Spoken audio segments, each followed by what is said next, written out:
अहम खबर आपको देंगे। मर्दान में तहरीक इंसाफ के कारकुनान अकेले रह गए हैं। पीटीआई वकला ने केस लड़ने से इनकार कर दिया है। आपको अपडेट कर रहे हैं इस हवाले से। सीनियर रहनुमा साहबजादा मोहम्मद और शाहिद सिराज के मुताबिक वकला 2 लाख मांग रहे थे, मगर फिर भी केस लड़ने के लिए नहीं आए हैं। इसी हवाले से मजीद बात करेंगे। हमारे साथ सलमान अवान मौजूद है। सलमान, क्या मामला है ये?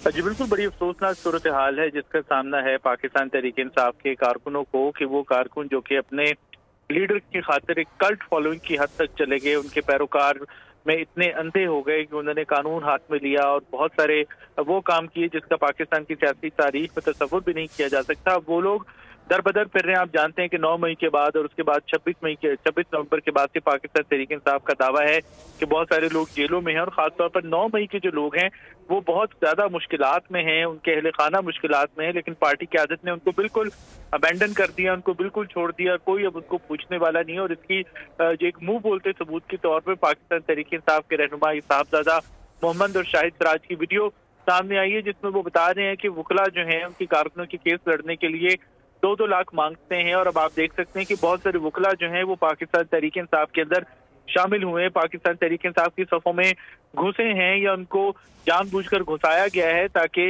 वकला तहरीक का रंग दिया जा सके, वकला की हमदर्दियां बटोरी जा सके। लेकिन अब वो वकला भी लगता है कि पाकिस्तान तहरीक इंसाफ को छोड़ चुके हैं और कोई भी अब उनके कारकुनों का केस लड़ने के लिए तैयार नहीं है। जी सलमान अवान, बहुत शुक्रिया।